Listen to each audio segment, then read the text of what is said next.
Muy buenas noches, bienvenidos a 361 grados, la conversación con Luis Membreño.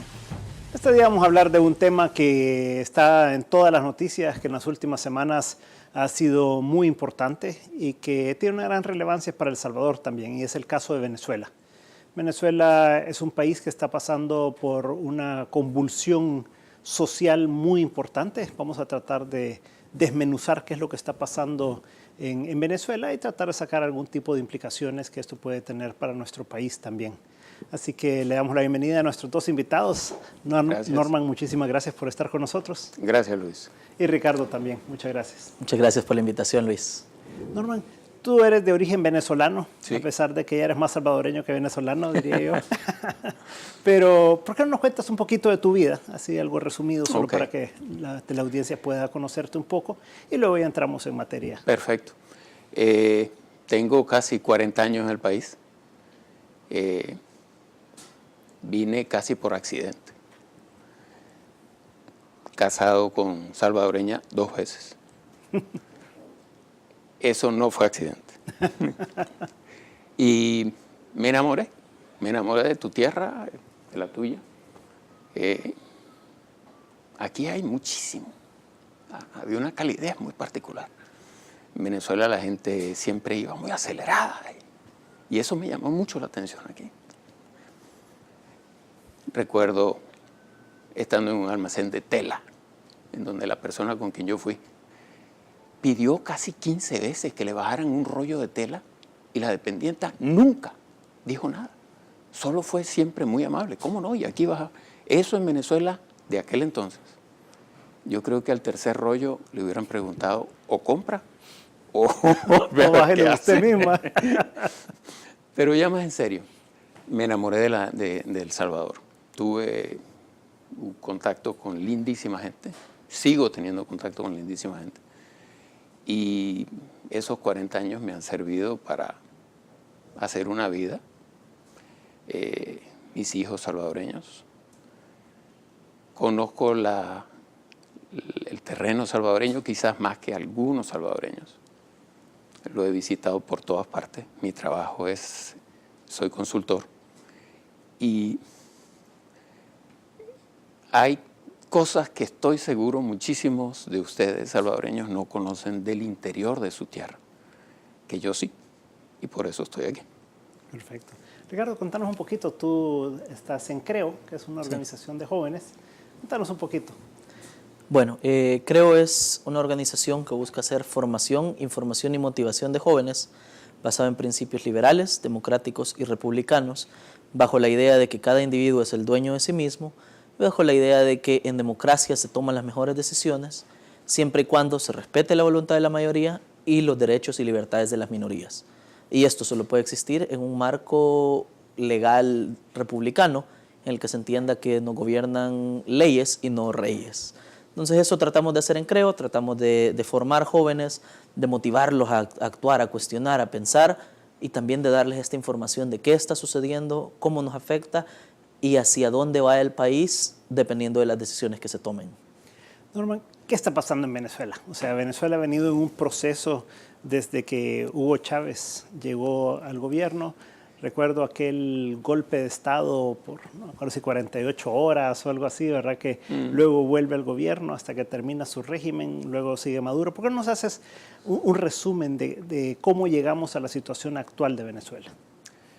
Yo creo, Luis, que hay que empezar por el momento en que Chávez entra al gobierno. Mucha gente creyó en él. Chávez entra con un apoyo muy fuerte y es ahí donde empieza el primer elemento que hay que prestarle mucha atención.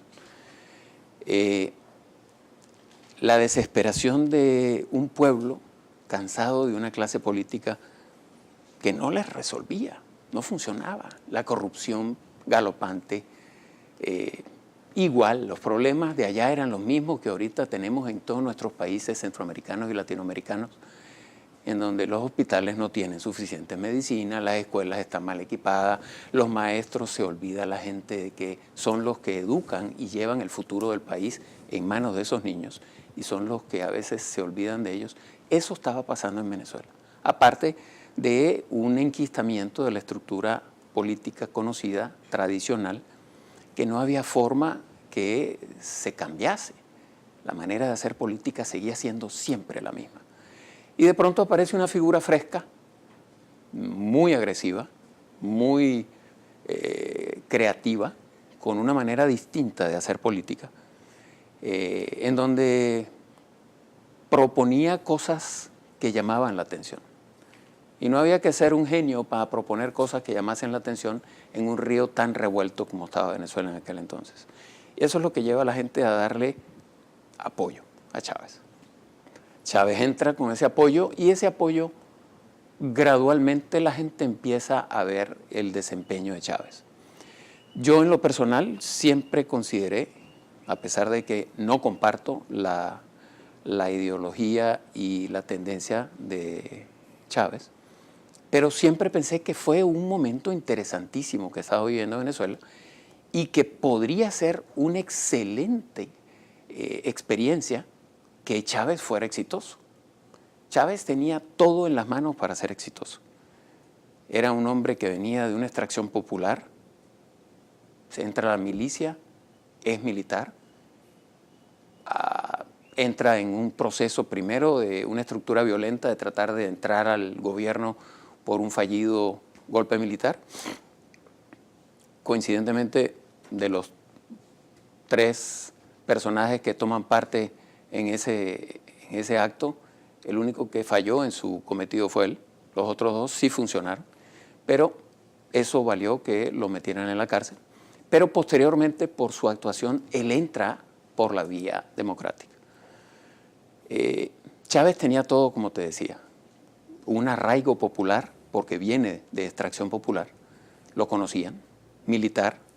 Ese estamento es un grupo, es una clase muy particular y que ellos entre sí se entienden muy bien. Él era militar y además se había ganado una buena parte de la gente que por tendencia natural no iba a estar con él, porque ya habían tirado la toalla prácticamente con la política tradicional. Entonces tenía todo en las manos para poder haber hecho de Venezuela una potencia extraordinaria. Las historias las conocemos. Desgraciadamente, el populismo fue la trampa que hizo que el país se estancara. El concepto de Chávez no era malo, sinceramente no era malo. ¿Quién no quiere atacar la pobreza? ¿Quién no quiere acabar con la desgracia de las clases desposeídas? Todo el mundo quiere. El problema es que una cosa es querer las cosas y otra cosa es saber cómo hacerlo. Y ahí fue donde vino el problema. El populismo fue una solución que fue la que se aplicó, en donde hubo el concepto de repartir, y esa entrega directa no necesariamente es lo más sano, sobre todo en nuestros países en donde la cultura de la mayoría de nuestra gente no es la mejor para recibir la ayuda en esa forma. Entonces eso fue creando una especie como de división dentro del país, y el país se fue dividiendo prácticamente entre los que estaban con el gobierno, que estaba ayudando a la gente a su manera, pero lo que estaba pasando del otro lado no era lo que estaba dándose cuenta el resto de la gente, que estaban sacando de un lado para beneficiar a ciertos grupos, pero el resto del país empezó a entrar en un área deficitaria, en el área económica, en el área de proyección de país. Venezuela, estás hablando, es el país con las reservas petroleras probadas más grandes del mundo. No habría razón para que Venezuela tuviera problemas de ningún tipo. No hay razón. Y la única explicación es, tú puedes tener todo el dinero del mundo y si no usas bien el dinero, te va mal.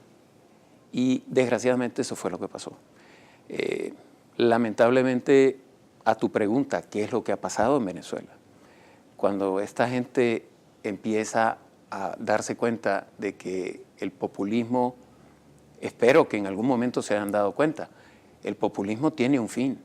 Las arcas de los estados no son ad infinitum, no son toda la vida llenas de dinero, no están todo el tiempo llenos de dinero. Y empezaron a darse cuenta que empezaron a tener ciertos problemas. El corazón comercial y económico interno de Venezuela es PDVSA, que es la refinadora y la procesadora del petróleo.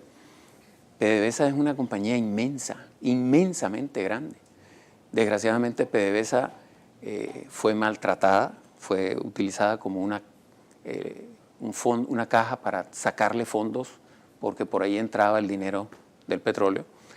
Y Venezuela se nutrió de PDVSA, así como el programa que el comandante Chávez utilizó para ganar amigos en toda Latinoamérica con su programa del siglo XXI.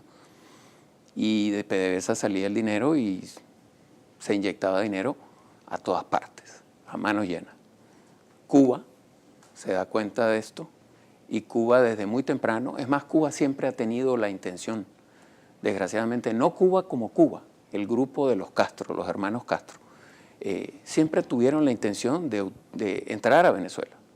Para prueba de ello es que Rómulo Betancourt sufrió el primer ataque de extranjero viniendo de Cuba. Fueron terroristas cubanos que le pusieron una bomba para matar a Rómulo Betancourt. Que era presidente de Venezuela en ese momento. Presidente momento. de Venezuela en ese momento. Desde aquel entonces Cuba ya tenía planes muy claros para ver cómo entraban y aprovechaban a Venezuela. Venezuela tiene una clase política, en ese momento tenía una clase política subyugada, naciente, muy inquieta, que fue lo que pretendía La Habana utilizar. Y de hecho así lo hizo, y prueba de ello es que donde está ahorita Venezuela.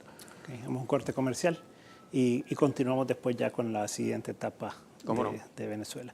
En un momento estamos de nuevo con 361 grados.